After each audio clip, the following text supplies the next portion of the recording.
The last time my mother looked at me with pride was before she learned how to be ashamed of me. That Christmas night, she smiled politely at the neighbors and said, "Jenna's still job hunting."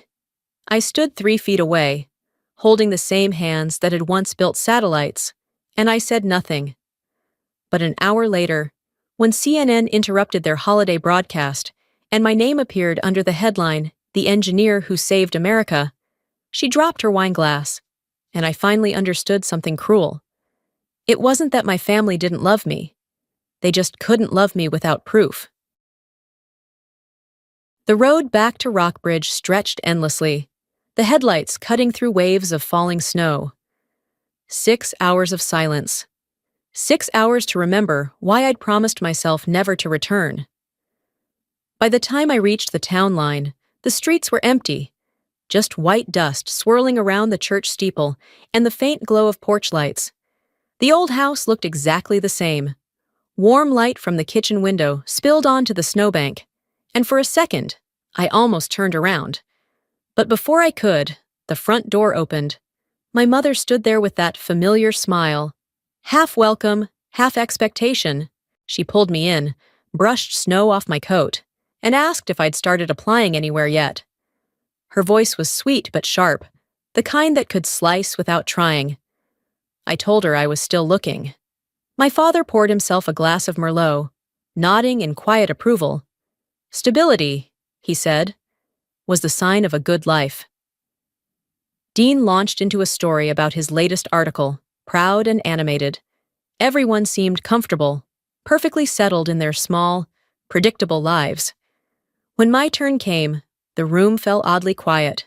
I answered just enough to satisfy them, smiling when they laughed about my search.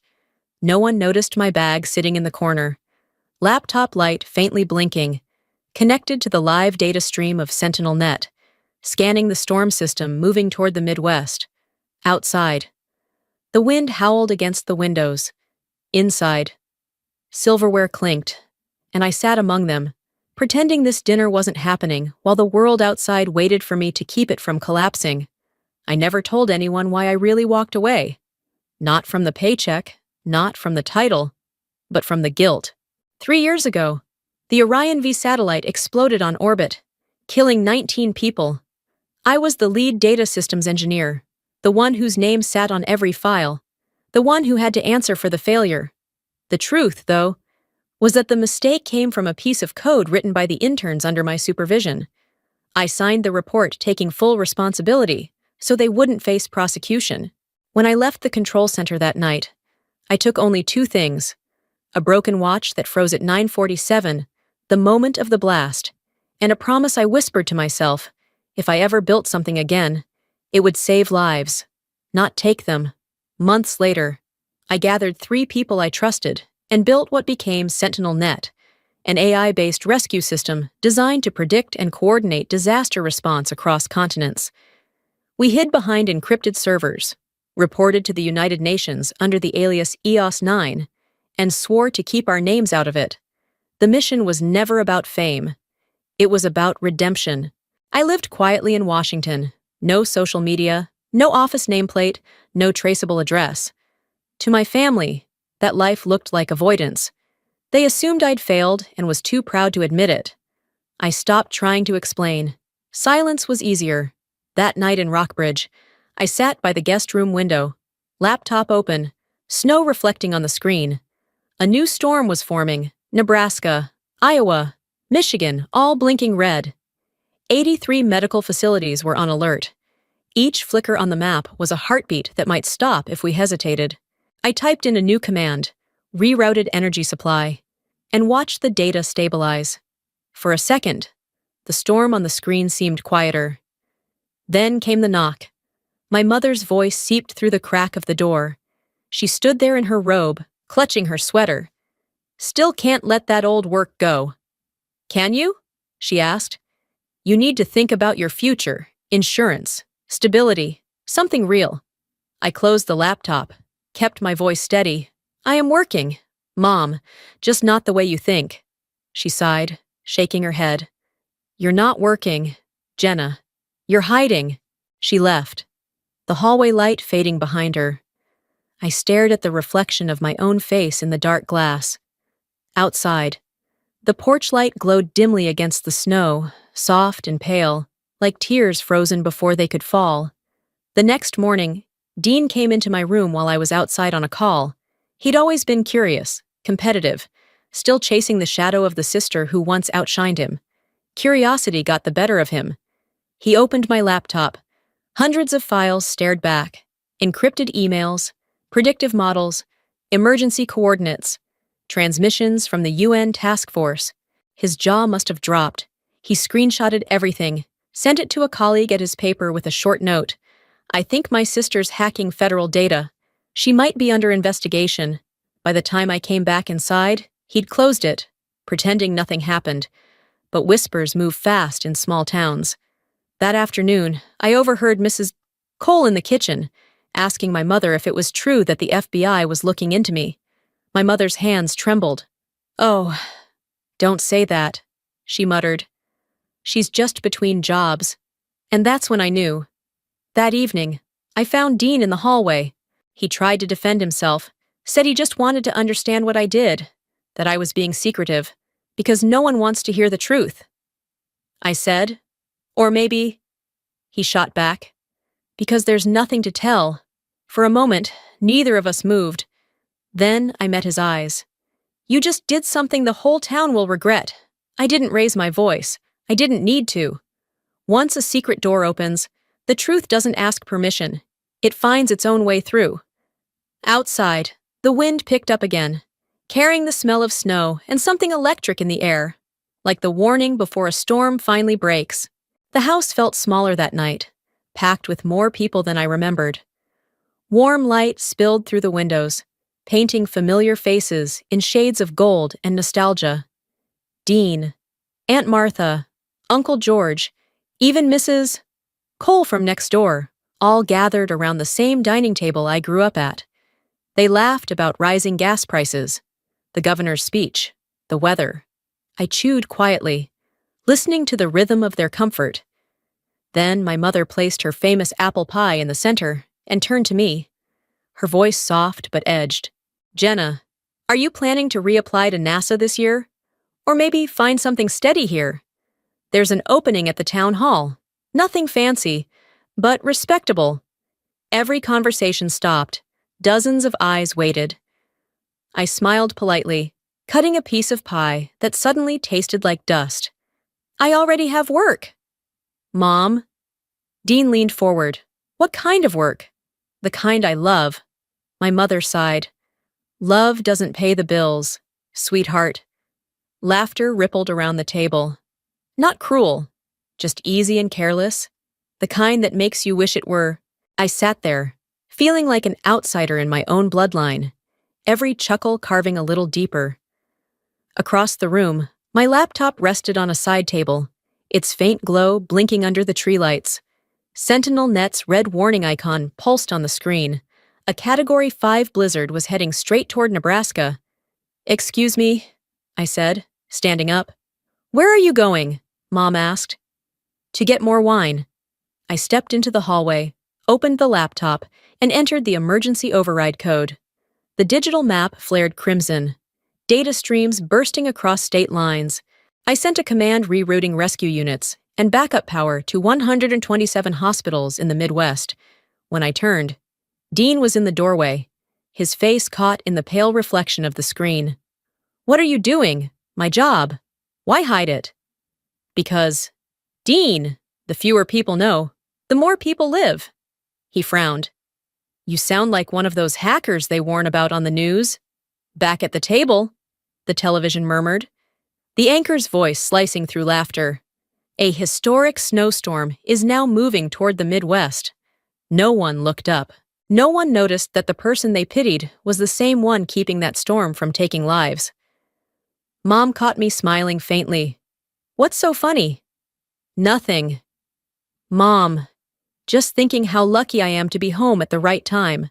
The light from the TV shimmered in my glass of wine, red and cold as the storm building outside, and the one waiting to break inside this house. I woke to the sound of wind tearing through the eaves. The digital clock blinked 2:13. A new message pulsed on my phone from the Sentinel team. Nebraska grid down. Emergency mode active. Authorization required.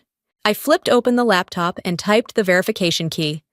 Lines of code streamed across the screen, each sequence another life held between survival and loss. My pulse followed the rhythm of the data. Then the door burst open. Dean stood there, pale and breathless. "Jenna, the FBI's in town. They're asking about you. Someone said you're hacking government servers." I froze. "You sent those files, didn't you?" he stammered. "I just wanted someone to verify them. I didn't think—" "You never think, Dean. You never ask." I closed the laptop, grabbed it tight, and brushed past him down the stairs. The kitchen smelled of cold tea and silence. My mother sat at the counter, robe pulled tight, eyes tired. "They're saying you're being watched," she whispered. "Is that true?" "No. But maybe I should be. If that's what it takes for people to notice what I actually do." Her eyes widened. "What are you talking about?" "I'm talking about the fact that while an entire region is fighting for power and heat, you're still worried about my insurance plan." I stepped outside. Snow was falling heavy, the world muffled in white. In the distance, the lighthouse beam swept across the horizon, red, then white, then red again. A warning. Dean caught up behind me, breath visible in the freezing air. "I was trying to help," he said. "Help! You opened a door without knowing what was behind it." I looked up at the dark sky. Somewhere beyond the storm, millions of lives were clinging to the signals I'd just sent. Soon the storm outside and the one in my life would collide. And when they did, nothing in Rockbridge would ever look the same again. Christmas Eve settled over the house like a fragile dream. The living room glowed with string lights and the soft hiss of the fireplace. My father adjusted the logs, Dean scrolled through his phone, and my mother carried out her pie as if sweetness could patch the cracks between us. The air smelled of cinnamon and unspoken things. "Let's forget everything unpleasant tonight," she said. The same line she'd used every Christmas. Families should forgive on holidays. I nodded, even though none of us knew how. Then the television stuttered. The music froze mid-chorus. The picture flickered, and a red banner stretched across the screen. Breaking news: SentinelNet prevents Midwest disaster. Founder identified. The anchor's voice cut through the warmth. Sources confirm that the engineer behind the AI rescue network, credited with saving millions during the Midwest storm, is Jenna Hughes, former NASA scientist, currently residing in Rockbridge, Maine. For a heartbeat, the world stopped moving. The wine glass slipped from my father's hand, shattering on the rug, red spilling like blood through snow. Dean's face drained of color. My mother's lips parted, soundless. On the screen appeared my NASA ID photo and a headline that felt like a stranger's. "The woman who built the network that saved America." Nobody breathed. The anchor kept talking. 3 million lives saved. Hospitals stabilized. Power grids restored. My mother finally whispered. "That can't be true." Dean's voice cracked. "That's you?" "Yes." My mother dropped into a chair, pressing her hands to her face. "I told the whole town you were unemployed. You just said what you believed." I murmured. The blue glow from the TV washed over us. Cold and merciless. Dean stared at the floor. "I sent your files to the paper," he muttered. "I did this." "No," I said. "The world did. You just flipped the switch." My mother began to cry, not from pride, but humiliation. "You hid this from me." 3 years? I tried to tell you. You just didn't want to listen." The broadcast continued, the anchor announcing a statement from the president. I clicked the remote, and silence returned. Only the faint pop of the fire and our uneven breathing filled the room. The truth had weight.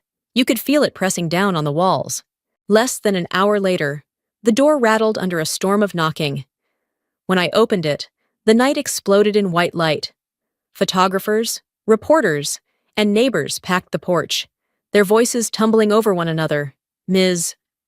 Hughes, how does it feel to save millions? Is it true you led the project alone? Mrs.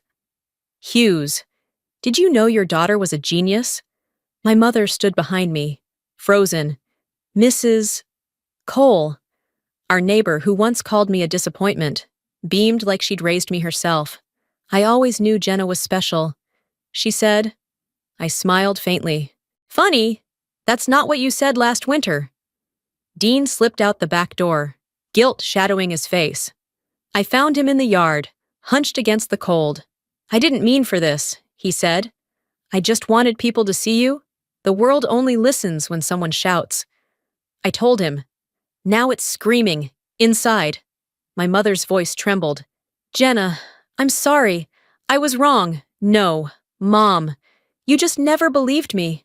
I didn't need your apology, just your faith. The knocks kept coming. Flashlights cut through the curtains, turning our home into a stage. Outside, the lighthouse beam swept across the snow, red, then white, then red again. A warning, maybe, or the price of finally being seen. I looked back at them, my father silent, my brother shattered, my mother shaking, and realized the light that revealed me had also exposed everything they had refused to see.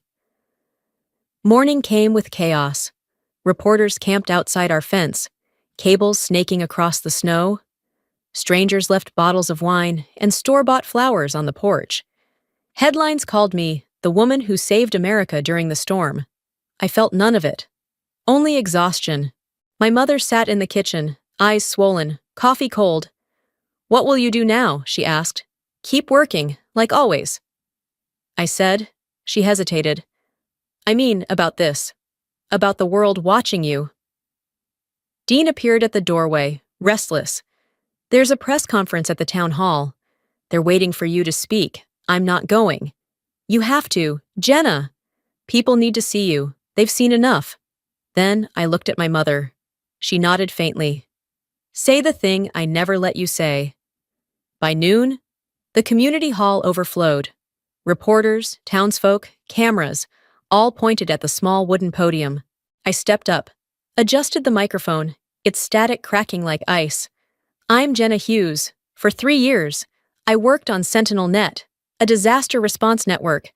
We never wanted fame, only to save lives. I paused, letting the silence settle. In the front row, my mother held my father's hand. Dean stood behind them, eyes glassy. People ask how it feels to be misunderstood. The hardest part isn't being doubted. It's watching those you love believe something false about you. The room held its breath. My mother once called it failure. Turns out, it was faith. Her sob broke the silence. I smiled gently. No, Mom. It was patience. The hall erupted in applause, loud, raw, human. Dean's camera caught the moment, and by sunset, the clip circled the country. They called it the most human line in a tech world. By nightfall, the reporters were gone. The house felt hollow again, finally quiet after 2 days of noise. Snow drifted softly outside, thick and slow, blanketing the porch until the world looked clean enough to start over. I made tea and sat by the window, watching the streetlight reflect gold on the frost. Dean appeared in the doorway, phone in hand. The video's everywhere, he said. 30 million views. They're calling you the silent engineer. I let out a laugh that sounded more like a sigh. First time anyone's praised me for staying quiet. He sat across from me, his face lined with guilt. I'm sorry. I made everything worse. You just opened the door, I said. The truth walked itself in. Do you hate me? No, I'm just sad you never believed me. He nodded, eyes glassy. I believe you now. When he left, the silence settled again, soft but not sharp. My mother stepped in a moment later and took the seat he'd left. Her voice trembled. Can you forgive me? I looked out at the porch, where the snow was piling against the steps. I don't need to forgive you, Mom. I just need you to believe me. That's enough. She reached for my hand. I believe you, and I'm proud. We sat there without words, the wind tapping gently against the windows. For the first time in years, the silence between us felt warm. Christmas morning came quiet and pale. I woke before the sun, the house still asleep, and took my father's old car down the frozen road toward the coast. The radio murmured through static, CNN replaying last night's coverage. Sentinel-Net's founder, Jenna Hughes, remains in Rockbridge, declining interviews. Her work continues quietly. The announcer's voice blended with the distant crash of waves. The lighthouse stood ahead, its beam turning slow and steady, red, white, red, sweeping across the icy shoreline. I parked at the edge of the bluff and stepped out, the wind sharp enough to steal my breath. The air smelled of salt and pine, the same as when I was a child. In my coat pocket, the watch that had stopped at 9:47 vibrated softly. I looked down. The second hand twitched once, then began to move again. Time, after all this time, forgiving me. My phone buzzed. A message from my mother. "Merry Christmas, my girl. Thank you for never giving up." I smiled, whispering the words back into the wind. "Merry Christmas. Mom." The light from the tower caught the snow, scattering it like sparks. Somewhere in that rhythm, beam and silence, red and white, I heard the heartbeat of the world steady again, and mine with it. I turned toward the road, knowing I'd go back to work. But this time, I wouldn't have to hide. The light I built for others had finally found its way home.